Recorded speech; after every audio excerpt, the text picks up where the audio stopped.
सभी को नमस्ते। मेरा नाम मेयाम बाचू है। मैं 5वीं कक्षा में हूँ। मैं वालेता सरकारी पाठशाला जाता हूँ। आज मैं आप लोगों को एक रोचक कहानी सुनाऊँगा। कहानी का शीर्षक है ईमानदारी की जीत। एक गांव में रामू नाम का एक मजदूर रहता था। रोज सुबह सूरज निकलने से पहले वह जागता था और अपने काम पर निकल जाता था। शाम को थका हारा घर लौटता था। उसकी जिंदगी संघर्ष से भरी थी, पर उसके चेहरे पर हमेशा संतोष की झलक रहती थी। एक दिन वह खेत में काम कर रहा था। धूप तेज थी और उसका शरीर पसीने से तर रहा था। काम करते करते उसे मिट्टी में दबा हुआ एक छोटा बस्ता मिला। उसने बस्ता खोला तो इसमें बहुत सारे पैसे थे। इतने पैसे रामू ने कभी एक साथ नहीं देखा था। रामू को अपने बच्चों की ज़रूरतें याद आई, घर की टूटी छत याद आई और बीमार पत्नी का इलाज भी। एक पल के लिए उसे लगा कि यह पैसा उसकी सारी समस्याएं समाप्त कर सकता है, पर अगले क्षण उसे लगा कि यह पैसा किसी ज़रूरतमंद का होगा जो इसमें खोकर परेशान होगा। उसने सोचा कि बस्ते को उसके मालिक तक पहुंचाना है। रामू ने काम छोड़कर आसपास पूछताछ शुरू की। थोड़ी देर बाद उसे पता चला कि पास के व्यापारी का बस्ता खो गया। रामू उसके घर पहुंचा और बस्ता सौंप दिया। व्यापारी की आंखों में खुशी के आंसू भर आए। व्यापारी रामू की ईमानदारी से प्रभावित होकर उसे अपने गोदाम में नौकरी दे दी। रामू की जिंदगी धीरे धीरे सुधरने लगी और वह मन ही मन सोचता था कि ईमानदारी का रास्ता अपनाने से ही उसके जीवन सुख, शांति और खुशियों से भर गई। कहानी समाप्त हुई। धन्यवाद। नमस्ते। हिंदी स्पीकिंग यूनियन ने इस वर्ष एक कहानी कथन प्रतियोगिता का आयोजन किया और इस कहानी कथन के माध्यम से विशेषकर प्राथमिक स्तर के जो ग्रेड 5 और 6 के छात्र हैं, उन्होंने इस प्रतियोगिता में भाग लिया। संगठन ने इस आयोजन के पीछे जो उद्देश्य रखा था वह था कि कहानी आप लेकर आएं, अपनी कहानी प्रस्तुत करें, और छात्रों ने बड़े सुंदर ढंग से अपनी अपनी कहानियाँ प्रस्तुत की और लगभग मॉरिशस के 100 छात्रों ने भाग लिया और आज फाइनल्स में 20 बच्चों ने अपनी प्रतिभागिता दर्शाई। आप सभी को मेरा नमस्ते। मेरा नाम चयन दिनेश कावलेसव है। मैं बनाके सरकारी पाठशाला से हूँ। आज मैं शेर और चूहे की कहानी सुनाने जा रहा हूँ। एक जंगल में एक बड़ा शेर रहा करता था। एक दिन भरपूर और मज़ेदार भोजन करके वह आराम से सो रहा था। इतने में एक चूहा उसके ऊपर गिर पड़ा। दरअसल आसमान में उड़ती हुई चिल की चोंच से चूहा धरती पर गिर पड़ा। डर के मारे चूहा कांपने लगा। शेर की नींद को इस तरह टूटने पर शेर को बहुत गुस्सा आया। शेर ने झट से चूहे को अपने पंजों में पकड़ लिया। चूहा थरथराते हुए बोला, शेर भाई, मुझ पर रहम करो, मुझे छोड़ दो। एक दिन मैं तुम्हारे काम आऊँगा। यह सुनकर शेर जोर से हंस पड़ा, हा हा हा हा हा हा हा हा, और बोला, तुम इतने छोटे हो, तुम मेरे किस काम आओगे। शेर बहुत दयालु था, अतः उसने चूहे को छोड़ दिया। कुछ दिन बाद जब शेर शिकार कर रहा था, वह एक शिकारी के जाल में फंस गया। बहुत कोशिश करने पर भी वह जाल से नहीं निकल पाया। वह जोर जोर से दहाड़ने लगा, पर किसी ने उसकी मदद नहीं की। चूहे ने शेर की दहाड़ सुनी और भागकर शेर की मदद को करने आई। उसने अपने पैने दांतों से जाल की रस्सी को काटा और शेर जाल से आज़ाद हो गया। तब शेर बोला, चूहा भाई, मेरी जान बचाने के लिए बहुत बहुत धन्यवाद। तब चूहा बोला, जब मैंने आपसे कहा था कि एक दिन मैं आपकी उदारता का अवश्य बदला चुकाऊंगा, तो आपकी मेरी बातों पर विश्वास ही नहीं हो रहा था कि एक चूहा शेर के काम कैसे आ सकता है। आज मैंने यह साबित कर दिया कि छोटे भी बड़ों के काम आ सकते हैं। इस कहानी से हमें शिक्षा मिलती है कि छोटे भी बड़ों के मदद कर सकते हैं। धन्यवाद। सभी को नमस्ते। मेरा नाम डॉक्टर सोमदत्त काशीनाथ है। मैं प्राइमरी स्कूल टीचर हूँ और हिंदी अध्यापक के साथ साथ हिंदी लेखक भी हूँ। आज यहाँ पर पोर्टलिस के टाउन हॉल में जहाँ पर एक कार्यक्रम आयोजित हुआ, इस कार्यक्रम में बच्चों ने अपनी प्रस्तुतियाँ दी, उन्होंने अपनी अपनी कहानियाँ सुनाई और बहुत नाटकीय ढंग से उन्होंने अपनी कहानियाँ हमारे सामने प्रस्तुत की। और इससे ऐसा लगता है कि आज हिंदी सुरक्षित है और अच्छे हाथों में है। मैं जानता हूँ कि बहुत समय से हम लोग कह रहे थे कि हिंदी बहुत गंभीर अवस्था में है, लेकिन धीरे धीरे अगर ऐसे कार्यक्रम आयोजित किए गए और बच्चों को बोलने का, उनको अपनी प्रस्तुतियाँ देने का, उनको हिंदी सीखने का मौका दिया गया, तो धीरे धीरे यह स्थिति सुधरने लगेगी। यहाँ पर उपस्थित सभी लोगों को मेरा सादर प्रणाम। मेरा नाम नरेशी सिंह रामचंद है।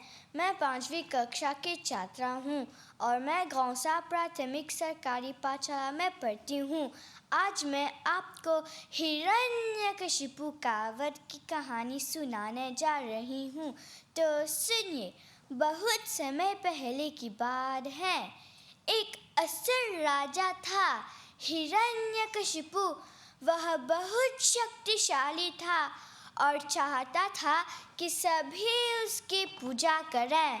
मैं तुम सबका भगवान हूँ, अगर तुम मेरी पूजा नहीं करोगे तो जान से जाओगे, हा हा हा हा। परंतु राजा का पुत्र प्रहलाद भगवान विष्णु का परम भक्त था। सुबह शाम यही गाता रहता था, ओम नमो भगवते वासुदेवाय नमः। जब राजा को पता चला कि उसका पुत्र उसके शत्रु की पूजा कर रहा है, तो वह बहुत क्रोधित हुआ। राजा ने प्रहलाद को मारने की बहुत कोशिश की, परंतु वह बार बार बच जाता। एक दिन राजा ने प्रहलाद को बुलाया, उसे फिर समझाने का प्रयास किया, परंतु प्रहलाद टस से मस नहीं हुआ। उसने अपने पिताजी से कहा, पिताश्री, भगवान तो कण कण में है, आप जहाँ देखेंगे आप उन्हें वहाँ पाएंगे। हिरण्यकशिपु आग बबूला हो गया। वह चिल्ला कर बोला, मूर्ख बालक, जिसके पैरों के नीचे पूरा ब्रह्मांड है, आज उसी का भगवान मानने से इनकार करता है। प्रहलाद ने उत्तर दिया, नहीं नहीं नहीं नहीं पिताश्री, आप अंधकार में हैं, अभी भी समय है, आंखें खोलिए। राजा ने प्रहलाद को चुनौती दी और क्रोधित स्वर में कहा, क्या तेरा भगवान इस कमरे में है? अगर है तो उसका आवाहन करो, उसको पुकारो कि आकर अपने भक्त की रक्षा करे। हा हा हा हा। जैसे ही राजा प्रहलाद पर आक्रमण करने लगा तो मीठे स्वर में ईश्वर को पुकारने लगा, ओम नमो भगवते वासुदेवाय नमः। बादल गरजने लगा, बिजली चमकने लगी, एक जोरदार विस्फोट हुआ, एक खंबे के टुकड़े टुकड़े हो गया और उसमें से एक जीव निकला, आधा नर आधा सिंह, एक बाहुबली। उसने राजा को एक हाथ से उठाया और कहा, हे राजा, देख, न दिन है न रात, संध्या का समय है, ना तू अंदर में है ना तू बाहर, तू चौखट पर है, ना तू आसमान में है ना तू धरती पर, तू मेरे जंगे पर है। देख, ना मैं नर हूँ ना मैं पशु, मैं नरसिंह हूँ। मैं तुझे ना शस्त्र से मारूंगा और ना अस्त्र से, मैं तुझे अपने नाखून से चीरूंगा। इस तरह नरसिंहदेव ने हिरण्यकशिपु का वध किया। अतः अधर्म पर धर्म का विजय हुआ। ओम नमो भगवते वासुदेवाय नमः। धन्यवाद। सभागार में उपस्थित सभी जन, स्वीकार कीजिए मेरा सादर नमन। 5वीं कक्षा में पढ़ता हूँ मैं, नाम है मेरा उदश दुमन। मेरी कहानी का शीर्षक है प्यास। बात बहुत पुरानी है। एक शिकारी जंगल में शिकार करने गया था। चलते चलते वह थक गया। प्यास के मारे उसका गला सूख रहा था। दूर दूर तक उसे कहीं पानी दिखाई नहीं दिया। वह एक पेड़ के नीचे बैठ गया। तभी उसे कल कल की आवाज़ सुनाई दी। वह आगे बढ़ने लगा। सामने एक झरना था। उससे राहत मिली। वह पानी पीने के लिए आगे बढ़ा। अचानक उसे विचार आया, क्यों न पत्तों का एक दोना बना लूं, उसमें पानी पीना आसान होगा। वह पेड़ से पत्ता तोड़कर दोना बना ही रहा था कि उसकी नज़र दूर पड़े मिट्टी के कटोरे पर पड़ी। वह उसे लेने के लिए आगे बढ़ा। फिर वह सोचने लगा, थोड़ा और आगे चलकर देखूं, शायद चांदी का कटोरा मिल जाए। वह थोड़ी दूर गया। सामने चांदी का कटोरा चमक रहा था। वह बोला, अरे वाह, इस जंगल में जो चाहो मिल जाता है। उसने चांदी का कटोरा उठाया और झरने की ओर बढ़ने लगा। एक बार फिर उसके मन में लालच आ गया। उसने सोचा, थोड़ा और आगे चलकर देखूं, शायद सोने का कटोरा भी मिल जाए। चलते चलते उसे सोने का कटोरा भी मिल गया। वह वापस झरने की ओर चलने लगा, लेकिन झरना तो बहुत पीछे छूट गया था। प्यास के मारे वह कमज़ोर हो गया था। वह गिर गया। झरना एकदम पास था, परंतु वह उठकर पानी पी न सका। बेचारा शिकारी, लालच के कारण उसकी प्यास बुझ नहीं पाई। पानी पीने के लिए उसके 2 हाथ ही पर्याप्त थे। इसीलिए कहते हैं लालच बुरी बला है। आपके ज्ञान के लिए धन्यवाद। नमस्ते सभी को। मैं ओचौतकीट पाठशाला से आई हूँ अपने छात्रा के साथ, और साथ ही साथ हमारे स्कूल के डायरेक्टर हैं शालिनी शर्मा जी, जो हमें स्कूल में हिंदी पढ़ाने के लिए, बच्चों को हिंदी पढ़ाने के लिए प्रोत्साहित करती हैं, और हमारे बच्चों को या इस प्रतियोगिता में भाग लेने के लिए हमारा साथ दिया और हमें बहुत प्रोत्साहित किया। इसके लिए हम उन्हें धन्यवाद देते हैं। और हम अपने स्कूल में हिंदी पढ़ने के लिए बच्चों को बहुत बहुत प्रोत्साहित करते हैं कि ताकि हमारी भाषा को वो आगे बढ़ा सके। सभी को मेरा सादर प्रणाम। मैं अवनीश जीतू ओचौतकीट पाठशाला की 5वीं कक्षा का छात्र हूँ। मेरी कहानी का शीर्षक है टोपी वाला और बंदर। एक समय की बात है, हाईलैंड्स गांव में एक आदमी रहता था जो गांव-गांव जाकर टोपियाँ बेचता था। उसके पास सारी रंग बिरंगी टोपियाँ थीं। चलते चलते वह आवाज़ लगाता था, टोपी ले लो, टोपी ले लो, सुंदर रंग बिरंगी टोपी ले लो। लोग उसकी टोपियाँ देखकर बहुत खुश होते थे। एक दिन दोपहर का समय था, बहुत गर्मी थी। टोपी वाला बहुत थक गया। उसने सोचा, मैं थोड़ी देर आराम कर लूं। सामने उसे बड़ा पेड़ दिखाई दिया। वह पेड़ के नीचे बैठ गया, टोकरी पास रखी और सो गया। कुछ देर बाद पेड़ पर बंदर बैठे थे। उन्होंने टोपी वाले को सोते देखा। एक बंदर नीचे आया, फिर दूसरा, फिर तीसरा। सब बंदर नीचे आए। बंदर तो शरारती होते हैं। उन्होंने टोकरी खोली और सारी टोपियाँ पहन ली। फिर पेड़ पर चढ़ गए। शोर के साथ टोपी वाला जाग गया तो देखा टोकरी खाली थी। अरे, मेरी टोपियाँ कहाँ हैं?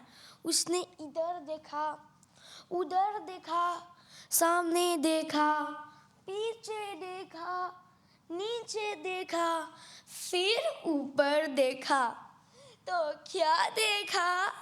पेड़ पर बंदर बैठे थे और टोपियाँ पहन रखी थी, आपस में खेल रहे थे।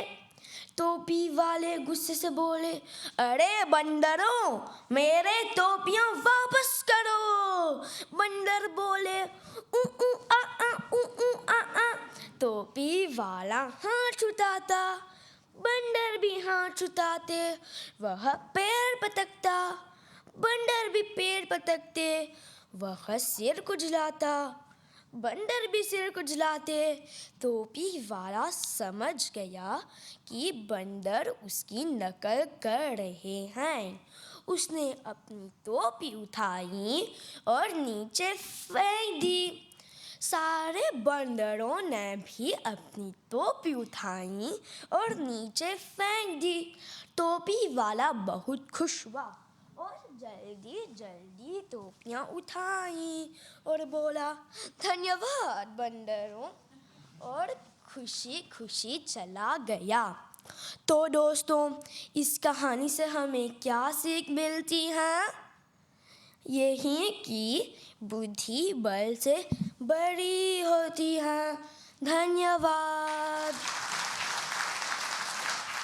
जब एक छात्र कहानी प्रतियोगिता में भाग लेता है और अपनी कहानी प्रस्तुत करता है, यह केवल एक कहानी सुनाना नहीं है, वहीं तक काम रुकता नहीं है। प्रतियोगिता में सभी के सामने आकर बिना डरे, बिना झिझक की भावना जब छात्र अपनी कहानी सुनाता है, उससे उसके व्यक्तित्व का निर्माण होता है और अच्छी हिंदी में बॉडी लैंग्वेज, हाव भाव के साथ वह उस कहानी के संदेश को, उस कहानी में छिपे मूल्य को दर्शाता है। और यही वह उम्र है जब बच्चे ग्रेड 5 और 6 में होते हैं। इस समय जब वे हिंदी को बहुत अच्छे ढंग से कहानी के माध्यम से सुनाते हैं, तो हिंदी के प्रति भी उनकी जो रुचि है, उनका जो प्यार है वह बढ़ता है। और यही एक छोटी भावना है कि जब वे माध्यमिक स्तर तक पहुंचेंगे तो आगे चल के हिंदी को पढ़ेंगे। तो हिंदी संगठन का उद्देश्य है आप हिंदी को पढ़ें, हिंदी का प्रचार करें और इस प्रतियोगिता के माध्यम से अपने व्यक्तित्व का निर्माण कीजिए। क्योंकि आज मॉरिशस में अंग्रेज़ी जानने वाले बहुत लोग हैं, फ्रेंच जानने वाले, क्रियोल बोलने वाले बहुत लोग हैं, लेकिन जब आप हिंदी, भोजपुरी अतिरिक्त इस तरह की भाषा जानते हैं, इससे आपका व्यक्तित्व निखरता है, एक पूरा कॉन्फिडेंस लेवल, एक आत्मविश्वास बढ़ता है और आप कल को कहीं भी खड़े हो जाते हैं, आप निडर होते हैं और हिंदी भाषा का प्रयोग करते हैं। तो संगठन चाहता है कि अभी से ही बच्चों में यह भावना आ जाए कि हिंदी के प्रति, हिंदी बोलने में उनको गर्व हो। सभी को नमस्ते। मेरा नाम चारुषी रानी जगन्नाथ है। मैं राजकुमार गजादर सरकारी पाठशाला से आई हूँ। मैं 5वीं कक्षा में हूँ। मैं आपको एक कहानी सुनाऊंगी। कहानी का शीर्षक है पापी कौन। एक दिन एक बिलाव घात लगाकर पेड़ पर छिपा बैठा था। तभी एक गिद्ध घूमता घूमता वहाँ आया। उसने बिलाव को ऐसे देख बैठा उनसे पूछा, अरे ओ बिलाव भैया, इसी तरह दुबक कर क्यों बैठे हो? बिलाव बोला, अरे गिद्ध भैया, अभी अभी एक सिंह यहाँ से होकर गुजरा है। उसको देखते ही मेरा जी घृणा से भर उठा। वह महापापी है, उसमें जरा सा भी दया नहीं है। गिद्ध ने कहा, तुम्हारी बात ठीक है बिलाव भैया। कुछ दिन पहले उसने मुझ पर भी हमला किया था। उस समय तो मैं एक नज़दीक के गुफा में छिप गया, इसलिए मैं बच गया। पेड़ पर एक कौवा बैठा था। कौवा दोनों की बातें सुन रहा था। उसने सोचा कि उन दोनों का कहना है कि इस दुनिया में सभी बुरे हैं, तो फिर इस दुनिया में अच्छा कौन है? बिलाव बोला, चले गिद्ध भैया, यहाँ से किसी और जगह चलते हैं। इस तरह पापियों के बीच में रहना ठीक नहीं। बिलाव उसके साथ जाने लगा। चलते चलते वे एक गांव के पास आए। वहाँ पेड़ के नीचे एक झोंपड़ी थी। झोंपड़ी के सामने मुर्गा मुर्गी और उनके बच्चे चारा चुग रहे थे। मुर्गे को देख गिद्ध उस पर झपटा। बिलाव बोल उठा, अरे अरे गिद्ध भैया, यह क्या कर रहे हो? यह ठीक नहीं। पर गिद्ध आसानी से मिला शिकार नहीं छोड़ना चाहता था। उसे बोने की भी फुर्सत ना थी। इतने में झोंपड़ी से एक चूहा बाहर निकला। चूहे को देख बिलाव उस पर झपटा। कौवे भी पेड़ पर आकर बैठ गया। यह सब देख वह हंस पड़ा। कौवे को हंसता देख एक चिड़िया ने उनसे पूछा, अरे कौवा भाई, हंस क्यों रहे हो? कौवे बोला, अरे चिड़िया बहन, कुछ समय पहले यह गिद्ध और बिलाव दूसरों को पापी कह रहे थे, लेकिन मुर्गे को देख गिद्ध उस पर झपटा और चूहे को देख बिल्ला उस पर झपटा और पंजे में दबोच लिया। दूसरों जो करते हैं उसे पाप समझते हैं और जो खुद करते हैं उसे पुण्य। दोस्तों, इस कहानी से यह सीख मिलती है कि अच्छा व्यवहार करना ही पुण्य है। ध्यान से सुनने के लिए धन्यवाद। सभी को सादर नमन। मैं वर्षा हूँ। मैं रोज़बेनोव सरकारी पाठशाला की एक अध्यापिका हूँ, हिंदी अध्यापिका। मेरे साथ मेरी दूसरी सहेली है बहन जी देवी हम सिंह। इस स्कूल में अन्य अध्यापिकाओं और अध्यापक के साथ हम सभी ने मिलकर कुछ छात्रों को हिंदी स्टोरी टेलिंग कंपटीशन में की तैयारी की है। बच्चे खुश थे, सभी ने कड़ी मेहनत की। और मैं सिमरन की माँ हूँ। अध्यापिका होते हुए और माँ बच्चे की माँ हूँ, तो एक संदेश है जो मैं अन्य अभिभावकों को कहना चाहूँगी कि आजकल स्कूल में, पाठशालाओं में बच्चों के द्वारा पत्र भेजते हैं कि बच्चे हिंदी पढ़ना नहीं चाहते हैं। हम यह चाहते हैं कि हिंदी हमारी भाषा है, तो बच्चों को यह अवसर दें, बच्चे हिंदी पढ़ें, समझें और हमारी संस्कृति को आगे बढ़ाएं। यही एक मांग है आप सभी अभिभावकों के लिए।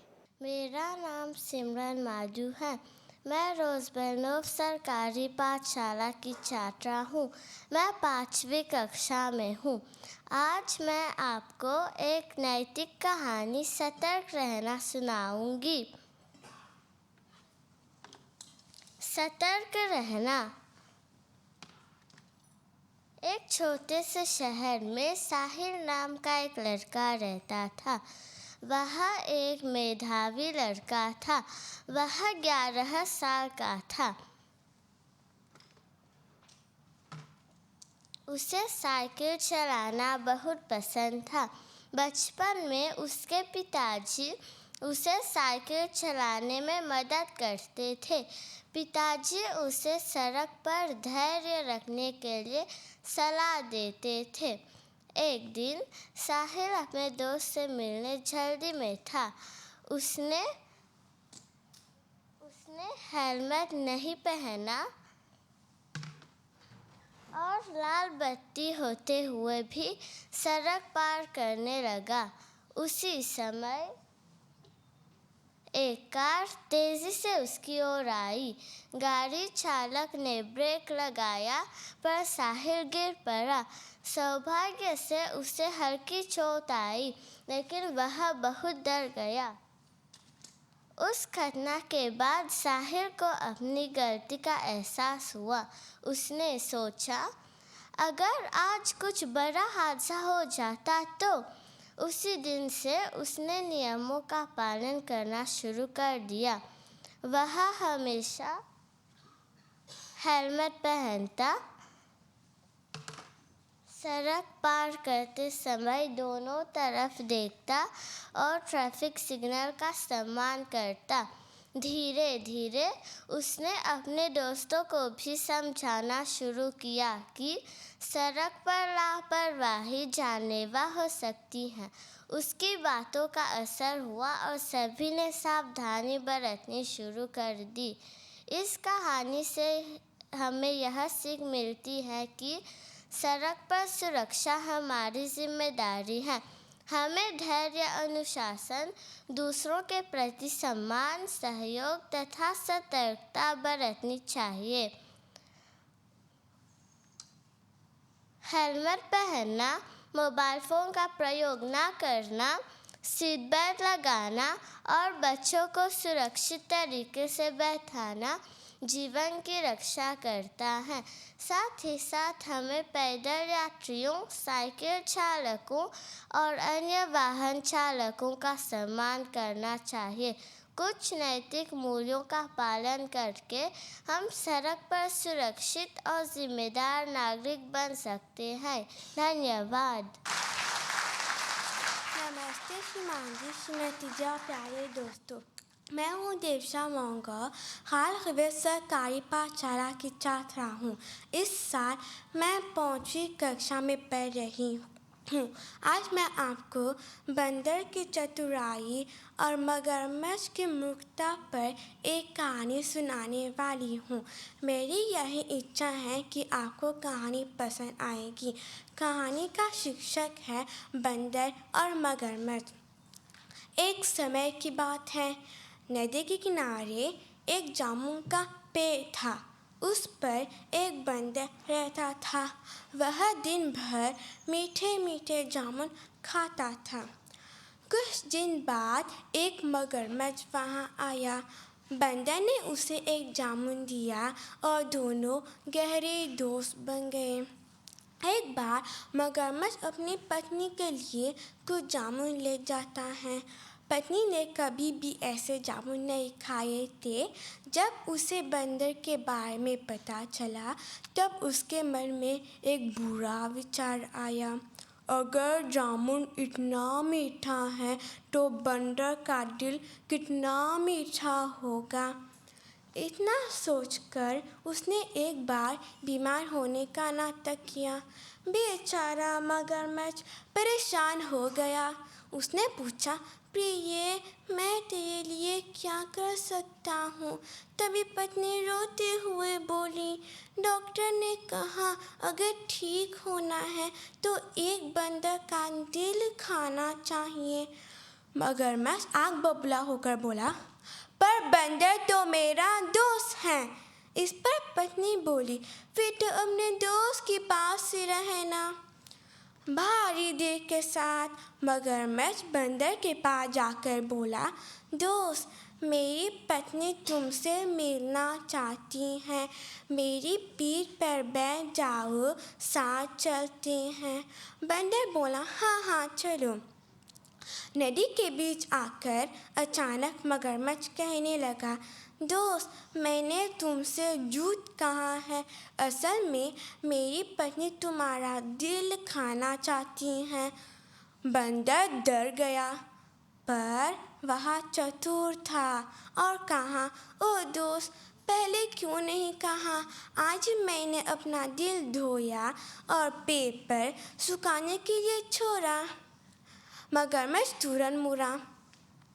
जैसे वे पेड़ के पास पहुँचे, बंदर भागकर पेड़ पर चला और गाने लगा, अप्रैल फूल बनाया तो इनको गुस्सा आया, और जोर जोर से हंसने लगा, हा हा हा। अरे मूर्ख, कौन दिल छोड़कर घूमता है? दुष्ट मगरमच्छ, अब यहाँ मत आओ। मगरमच्छ लज्जित होकर चुपचाप चला गया। दोस्तों, यहीं पर मेरी कहानी समाप्त होती है। कहानी से यही सीख मिलती है, संकट में बुद्धि ही काम आती है। आपके ध्यान के लिए धन्यवाद। मेरा नाम रवि सिंह नंदू है। मैं लेस्पेरेंस सरकारी पाठशाला से आया हूँ। मैं 6ठी कक्षा में पढ़ता हूँ। मैं आज आप लोगों को एक कहानी सुनाऊँगा। कहानी का शीर्षक है लकड़ी का कटोरा। कृपया आप ध्यान से सुनिए। एक वृद्ध आदमी अपने बहू बेटे के यहाँ शहर रहने गया। उम्र के इस पड़ाव पर वह अत्यंत ही कमज़ोर हो चुका था। उसके हाथ कांपते थे और दिखाई भी कम देता था। वे एक छोटे से घर में रहते थे। पूरा परिवार और उसका 4 वर्षीय पोता एक साथ खाना खाते थे।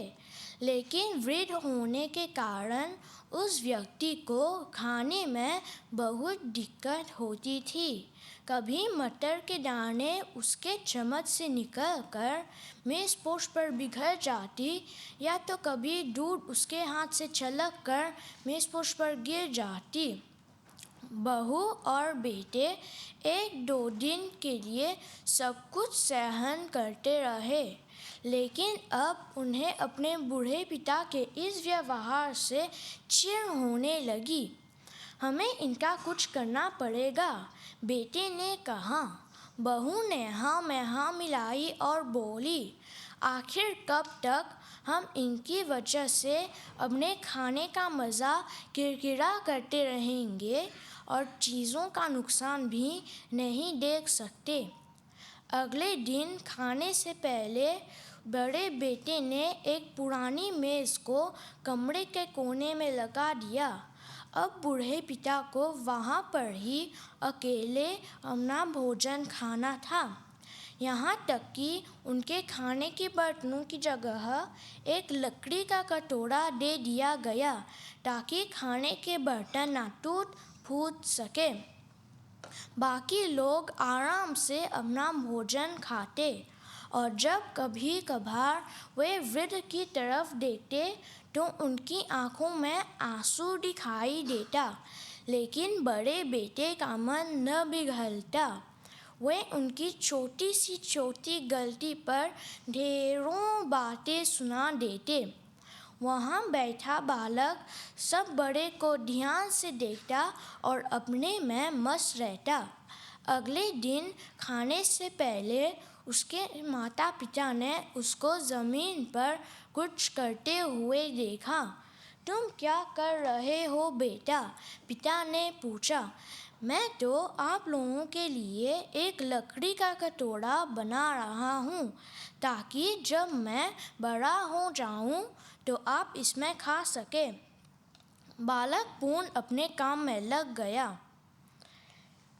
लेकिन उन शब्दों को सुन के उसके माता पिता पर गहरा असर हुआ। उनके मुंह से एक भी शब्द नहीं निकला। वे बोले ही बिना समझ चुके थे कि अब उन्हें क्या करना था। वे अपने बूढ़े पिता को वापस खाने के मेज़ पर ले आए और उनके साथ दुर्व्यवहार कभी भी नहीं किया। दोस्तों, हम अपने बच्चों को नैतिक शिक्षा देने की बात करते हैं, लेकिन असल शिक्षा हमारे शब्दों में नहीं, हमारे कर्म में छुपी होती है। आपके ध्यान के लिए धन्यवाद। आज पौधुमन शिक्षण सरकारी पाठशाला के लिए बहुत गर्व की बात है। आज हमने जो हिंदी स्टोरी टेलिंग में भाग ली, हमारी छात्र हैं जो मिर्जी सैफुल, वो 3री स्थान पर आई और जो वादिनी नरसिंह, वो उनको कंसोलेशन प्राइज़ मिली। तो मैं बधाई सभी को देता हूँ।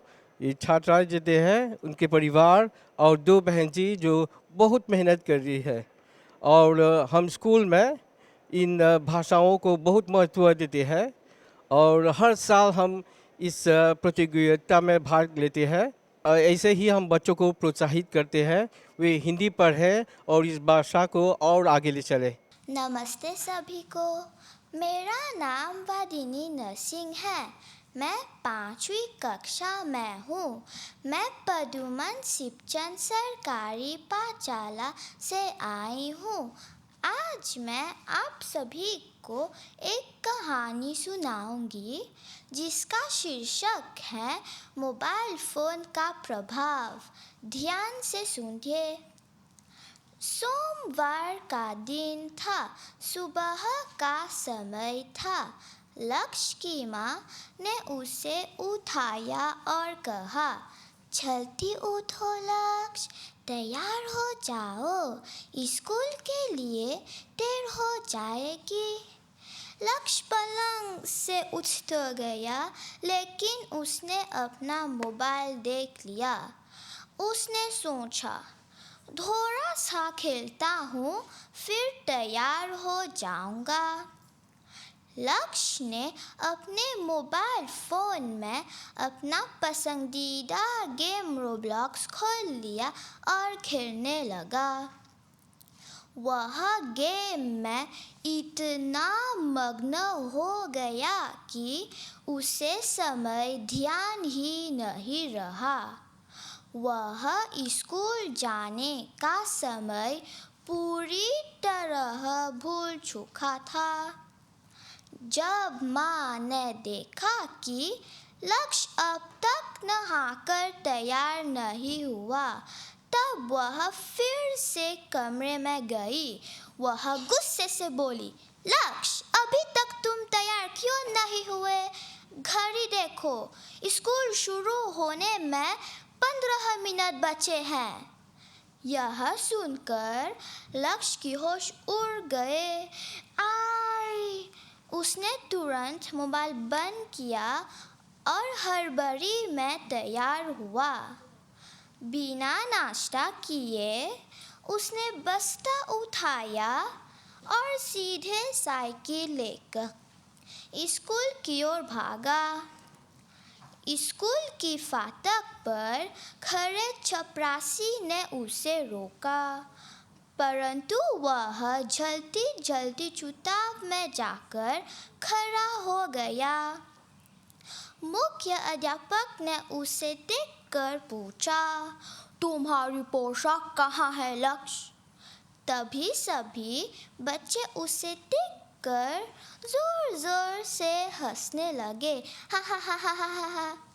शर्मिंदा होकर जब लक्ष्य ने अपने आप को देखा, तब वह शर्म में पड़ गया। उसने अपनी बहन की गुलाबी पतलून पहना था। उसे अपनी गलती का एहसास हुआ। उस दिन से लक्ष्य सवेरे जल्दी उठता है और केवल छुट्टियों में मोबाइल पर गेम खेलता है। धन्यवाद। निर्णायक मंडल के सदस्य, अध्यापकगण और प्यारे मित्रों, नमस्ते। मैं चेतना उदित हूँ। मैं बौलो सरकारी पाठशाला से आई हूँ। मैं 5वीं कक्षा में हूँ। आज मैं आप लोगों के लिए एक ऐसी कहानी सुनाऊंगी जो हमें सिखाती है आज की मेहनत कल का सुख है। मेरी कहानी का शीर्षक है मेहनती चींटी और आलसी तिद्दा। तो इस तरह से कहानी शुरू होती है। गर्मियों के दिन थे। एक उपवन में एक तिद्दा मज़े से गाना गा रहा था और उछल कूद कर रहा था। तभी वहाँ से एक छोटी चींटी गुजरी जो अपने भारी बोझ के साथ धीरे धीरे चल रही थी। तिद्दा हंसते हुए बोला, अरे चींटी बहन, कहाँ जा रहे हो? इतनी धूप में इतना भारी दाना लेकर। हा हा हा हा हा। आओ मेरे साथ गाना गाओ और जीवन का आनंद लो। बम बम बोले मस्ती में डोले, बम बम बोले मस्ती में तो डोले। चींटी रुक कर बोली, नहीं तिद्दा भाई, मैं सर्दियों के लिए खाना जमा कर रही हूँ। तुम्हें भी अभी से तैयारी शुरू कर देनी चाहिए, वरना बाद में बहुत मुश्किल होगी। तिद्दा जोर से हंसा, हा हा हा हा हा। सर्दियों, अभी तो बहुत समय है। देखो चारों तरफ कितना हरा भरा है और कितना खाना है। तुम भी ना कितनी पागल हो, बेकार में मेहनत कर रहे हो। और फिर से नाचने लगा। बम बम बोले मस्ती में डोले, बम बम बोले मस्ती में तो डोले। समय बीतता गया, सर्दियाँ आ गई, तेज बर्फ गिरने लगी। पूरा मैदान सफ़ेद चादर से ढक गया। टिड्डे को एक भी दाना खाने को भी नहीं मिल रहा था। वह भूख और ठंड से कांपने लगा। वह रेंगते हुए चींटी के घर पहुंचा और दरवाज़ा खटखटाने लगा। खट खट खट खट। चींटी बहन, कृपया दरवाज़ा खोलो, मैं भूख से मर रहा हूँ। क्या तुम मुझे थोड़ी सी खाना दोगे? चींटी ने खिड़की से झांका और पूछा, जब मैं मेहनत कर रही थी तब तुम क्या कर रहे थे? टिड्डा रोते हुए बोला, तब तो मैं बस बम बम भोले गा रहा था और मज़े कर रहा था। चींटी ने जवाब दिया, तो अब नाचो और गाना गाओ और मस्ती में झूमो। चींटी को उस पर दया आ गई। उसने उसे अंदर बुलाया और खाना दिया। टिड्डे ने कान पकड़ के वादा किया कि अब वह कभी आलस नहीं करेगा। तो इस कहानी से हमें ये शिक्षा मिलती है कि समय रहते हुए तैयारी करनी ही बुद्धिमानी है। धन्यवाद। नमस्ते सभी को। मैं महेश्वरी पौसाद हूँ। मैं पिचुजली सरकारी स्कूल से आई हूँ। आज मैं आप लोगों को शेर और लोमड़ी की कहानी सुनाऊंगी, तो चलिए सुनिए। जंगल में जानवरों और पक्षियों की सभा लगी थी। उसमें लोमड़ी, बंदर, जिराफ, जेब्रा और घोड़े भी थे। वे शेर के बारे में बात कर रहे थे। प्रारंभ में लोमड़ी ने शेर के बारे में सिर्फ सुना था, लेकिन उसे कभी नहीं देखा था। घोड़े ने बताया, शेर बहुत बड़ा और शक्तिशाली होता है। तब जिराफ ने कहा, वह हम पर हमला करके, हमको मार के हमको खा जाता है। उसके बाद जेब्रा ने कहा, उसकी गर्जना तो ऐसी है कि हम सूखे पत्ते की तरह कांपने लगते हैं। और बंदर ने भी कहा, शेर जंगल का राजा है, उससे दूर रहो। ये सब बातें सुनकर लोमड़ी डर गई। एक दिन लोमड़ी ने मुड़कर देखा तो सामने से शेर आ रहा था। लोमड़ी डर गई और खड़ी हो गई। शेर ने उसे सूंघा और हल्का सा गरजा। फिर वह चुपचाप चला गया। लोमड़ी ने तब कहीं जाकर राहत की सांस ली और बोली, बाप रे बला टली, मैं बच गई। दूसरे दिन शेर नदी के दूसरे किनारे पर खड़ा था। उसे देखते ही लोमड़ी डर गई। लेकिन इस बार लोमड़ी का डर पहले से कुछ कम था।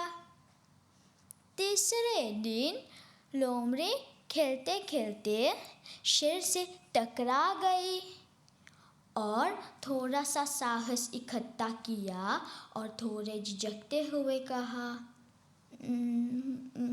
मुझे माफ़ कर दीजिए श्रीमान। शेर मुस्कुरा कर बोला, कोई बात नहीं, कोई बात नहीं, जाओ तुम।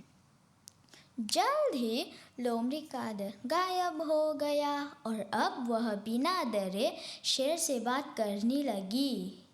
क्यों दोस्तों, मेरी कहानी अच्छी लगी ना?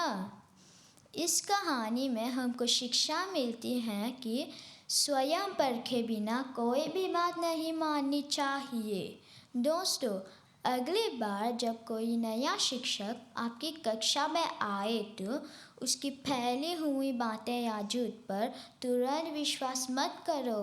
अपनी बुद्धि का इस्तेमाल करो। मुझे सुनने के लिए धन्यवाद और प्रणाम।